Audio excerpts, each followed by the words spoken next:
I just want to thank our sponsors for today, and today's sponsor is Tech, the Executive Connection.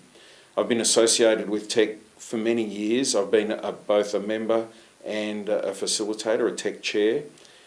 Tech is all about better decisions and better leaders. I think from my experience, the leadership and the learnings and the experience of the leaders of these groups have made a very big difference, a huge difference in my business life. And I think that if you contact them on www.tech.com.au, you can connect with Tech, the organisation, and I think it would be in your interests. So thank you, Tech.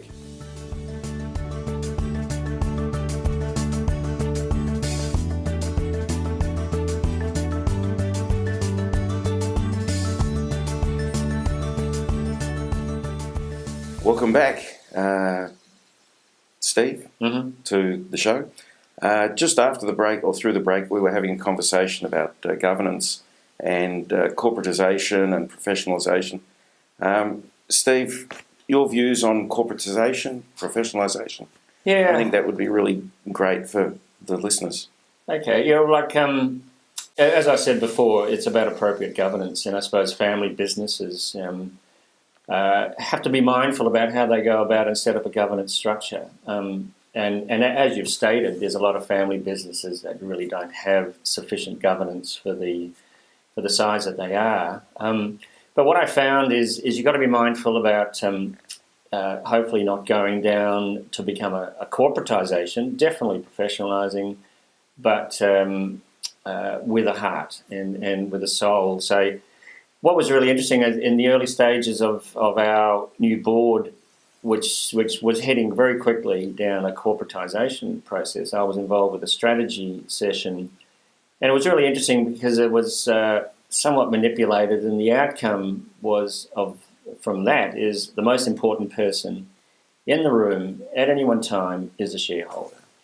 And they were saying that you should be waking up every morning and saying, I'm going to go work as hard as I can to make as much money for the shareholder.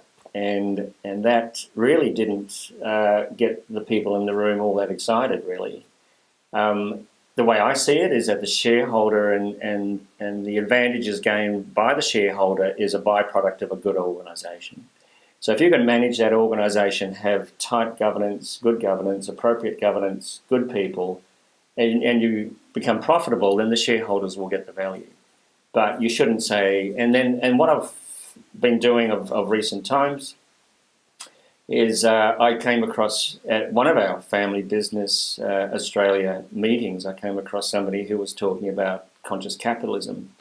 And when I was told about what conscious capitalism is, it seemed to make so much sense to me with my journey through our business and looking at the tenets. And if we just briefly just touch on those, and hopefully it'll make some sense, where the first tenet in the philosophy of conscious capitalism, and before I do it really came out, conscious capitalism came out of a book that was written by John Mackey, and it was really as a result of a business called Whole Foods in America, which was just recently sold to Amazon for $14 billion.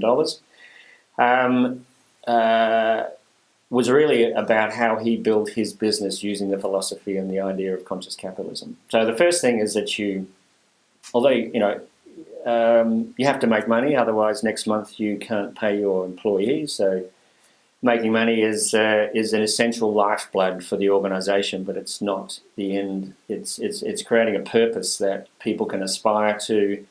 It's a purpose that adds to society, and that's really underpins the organisation and the reasons why they are.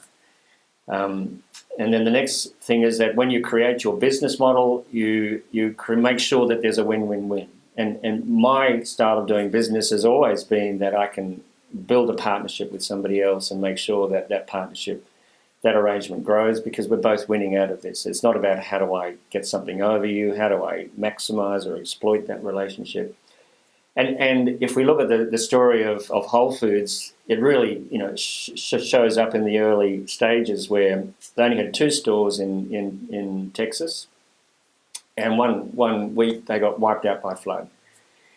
He thought that was the end of his business, and then what happened is the following week his employees came in and said, "We believe in this organisation, what you stand for, that we will work and clean up here, and you pay us when you can." The customers came in shortly thereafter and said, "We want to help because we believe in what you stand for, and we want to continue shopping at your centres." And the suppliers came in and said, "Once you're all cleaned up, we'll supply. You pay us when you can." Because he had created this business model where everybody won out of that business model, everybody wanted that business to succeed. And that's why in 20 years he grew it into a $14 billion business based on that understanding. I've been to a workshop that Conscious Capitalism ran not too long ago here, and I was hearing one of the presenters speaking of his experience where over a number of years he was writing reports for a board that he found had never been read, were never being addressed. And he was disenfranchised by that business and subsequently left the company. That happens within families. We need to have the communication line.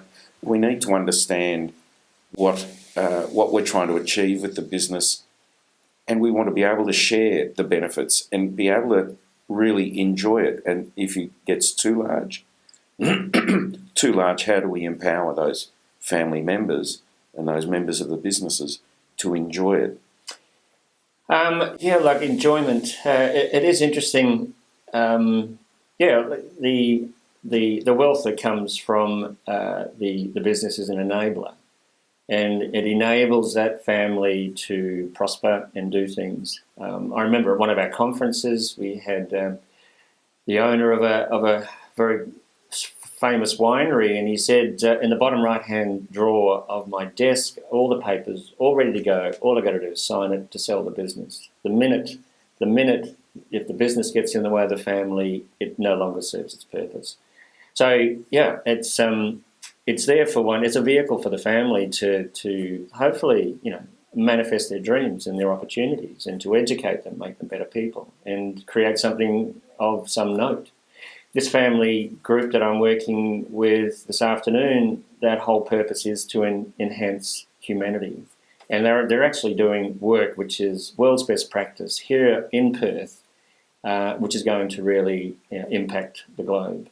And so those sort of things, when they're shared within the organisation, with the family and with the organisation, magic can happen. And that's really, and because to start a business out of nothing, it takes a lot of courage, and so that's what If that story can be told and engaged with your employees and with your family, it's hopefully success will follow. Yeah, the win-win-win. I love that. I've aspired to that myself, and I like to make sure that my clients are always winning. And their families are always winning. And I find that communication is always the key. They have to be able to talk together. Well, that'll be the skill of a facilitator. I think people have their own perceptions, and they think they're doing it for the right reasons. But it takes a skilled facilitator to help people sort of realise the commonality of maybe some of those things. And sometimes, even in politics, it was an interesting comment. It was stated to me just quite recently. There's very little between the two parties, when it comes to the sort of energy, but because of the dynamics that are played out in that place, there's no way they're going to come together, and it's just a battleground. When really they've got more in common than they have, and the same can be in a family. Very much so. And every individual in the family, they understand the family, but they don't necessarily understand themselves. Well, and the influences that are happening to them as they grow up.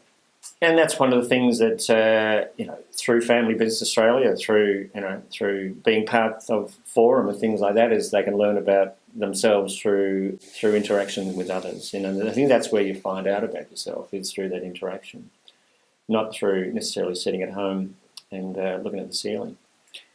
Steve, we're almost out of time. One thing that you can offer to the listeners or the viewers that's really made a difference to you in your life to get you to here? It's I think it's my involvement with Family Business Australia has been one of the best things that I did, because I was beavering away within my family business, trying to actually do the best I possibly could without having an awareness, without having a depth of support, without having relationships that really added something to my understanding of what I was confronted with, and then all of a sudden you can make sense of what you're having to deal with because of all this that you can learn along the way. So if you're in a family business and you're living in Australia, I'd recommend you join FBA. But it's one of the most important things that happened in my life. Thanks very much, Steve. Thank you very much for your time today. And that is a great sharing of life experience for our viewers. So thanks again, and I look forward to you joining the Family Business Show in the future.